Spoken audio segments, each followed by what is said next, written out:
महाभारत और रामायण के इन खास योद्धाओं की आखिर लंबाई कितनी थी और इन सभी शक्तिशाली योद्धाओं में किसकी हाइट सबसे ज्यादा लंबी थी।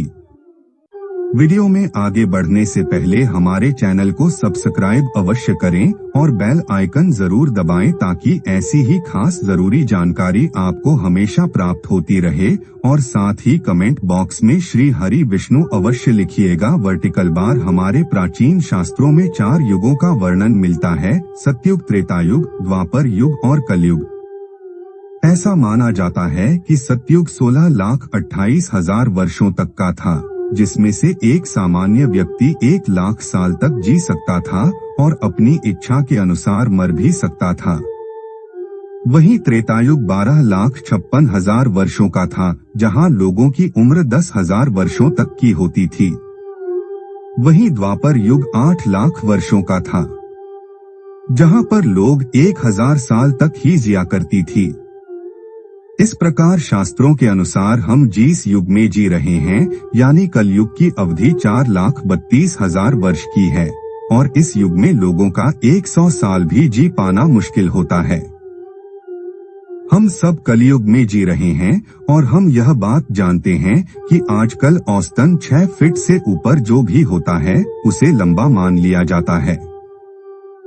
परंतु पिछले युगों में लोगों की लंबाई कितनी होती थी, इसके बारे में बहुत ही सटीक विवरण हमें अलग अलग ग्रंथों और पुराणों में मिलता है। वर्टिकल बार माना जाता है कि सतयुग में लोगों की लंबाई 32 फीट तक हो सकती थी, तो वहीं त्रेतायुग में लंबाई 21 फीट तक हो सकती थी।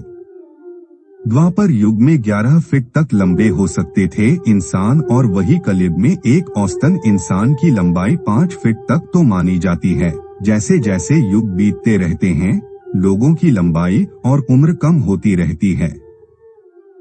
इसीलिए आज की इस वीडियो में हम बात करने वाले हैं रामायण और महाभारत की शक्तिशाली योद्धाओं की हाइट के बारे में, यानी कि उनकी लंबाई कितनी थी। हमारे प्राचीन ग्रंथों के अनुसार रामायण और महाभारत काल के योद्धाओं की लंबाई आज से कई गुना ज्यादा थी। अगर बात करें महाभारत के योद्धाओं की, तो इनकी औसतन और असल लंबाई का अनुमान लगा पाना बेहद मुश्किल है, लेकिन महाभारत के ग्रंथों में अलग अलग रूप से इसका वर्णन किया जाता है। माना जाता है कि महारथी भीष्म पितामह, जिन्हें इच्छामृत्यु का वरदान प्राप्त था, उनके शरीर को बहुत ही बलिष्ठ और एक रथ जितना बताया गया है, जिसकी ऊंचाई लगभग 8 फीट थी। इस हिसाब से उनकी लंबाई को 7 फीट 9 इंच माना जा सकता है। वहीं कुलगुरु कृपाचार्य की लंबाई 7 फीट के करीब थी।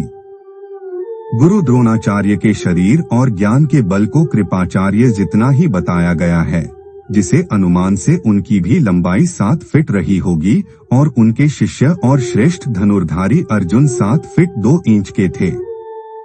वहीं पांडवों में सबसे बड़े युधिष्ठिर की भी लंबाई 7 फीट 2 इंच की थी, जबकि नकुल और सहदेव को 7 फीट का दर्शाया गया है।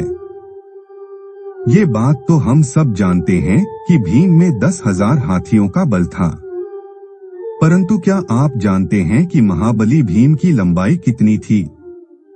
ग्रंथों के अनुसार गदाधारी भीम की लंबाई 8 फीट 5 इंच से भी अधिक थी।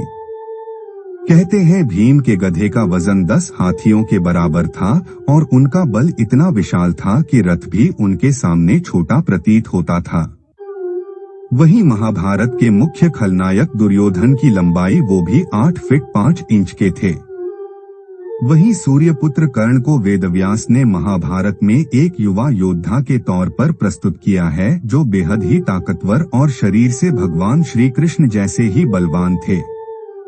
उनकी लंबाई 7 फीट 2 इंच थी और ऐसे में भगवान श्री कृष्ण की लंबाई भी 7 फीट 2 इंच के करीब मानी जाती है। यह तो बात रही महाभारत काल के योद्धाओं की लंबाई की। अब हम बात करेंगे रामायण काल के मुख्य अपात्रों की लंबाई के बारे में, और जिसे सुनकर आप बेहद ही चौंक उठेंगे, क्योंकि रामायण काल महाभारत काल से भी पुराना था और तब के लोग महाभारत काल के लोगों से भी अधिक लंबा हुआ करते थे। माना जाता है कि रामायण का मुख्य खलनायक और राक्षसों का राजा रावण 18 फीट लंबा था। पौराणिक विशेषज्ञों के अनुसार कई ऐसे सबूत मिले हैं जिनकी बुनियाद पर रावण की असल लंबाई का पता लगाया जा सका है। वहीं इस बात की पुष्टि खुद श्रीलंका के कुछ साइंटिस्ट भी करते हैं। अब आप सोच रहे होंगे कि अगर रावण की लंबाई इतनी है तो कुंभकर्ण कितना लंबा होगा। रामायण में वर्णित है कि कुंभकर्ण सबसे विशालकाय राक्षस था। उसको लड़ने के लिए किसी भी सेना की जरूरत नहीं पड़ती थी। उसने अकेले ही जाकर पूरी वार सेना में खलबली मचा दी थी। उस पे सारे अस्त्र और शस्त्र के बार असफल होते जा रहे थे। वो वानरों को अपने पैरों तले कुचल देता था। बड़े से बड़े पर्वत और चट्टान तो उसके सामने पत्थर जीतने लगते थे। उस पे चलाए गए बाण बिल्कुल छोटी सी सुई की भांति ही लगते थे। शायद आप इस बात को जानकर चौंक भी जाएंगे कि इस विशालकाय दानव कुंभकर्ण की लंबाई दरअसल 60 फीट से भी अधिक थी। माना जाता है कि वो अकेला ही कई राक्षसों को खाया करता था, परंतु बात यही खत्म नहीं होती। दरअसल इसका भी सटीक अनुमान नहीं लगाया जा सका है। कुंभकर्ण की हाइट कितनी थी, यानी लंबाई कितनी थी? कोई कहता है 60 फीट तो कोई कहता है 120 फीट। खैर, ये तो वही कुंभकर्ण की लंबाई के बाद अब हम बात करेंगे कुंभकर्ण के भतीजे और रावण के बेटे मेघनाथ के बारे में। इंद्र को हराने वाला और ब्रह्मदेव जी का आशीर्वाद पाने वाला रावण का सबसे पराक्रमी पुत्र मेघनाथ, जिसे लोग इंद्रजीत भी कहा करते थे, कहते हैं वो अपने पिता की तरह ही बलिष्ठ शरीर वाला था और बेहद शक्तिशाली था।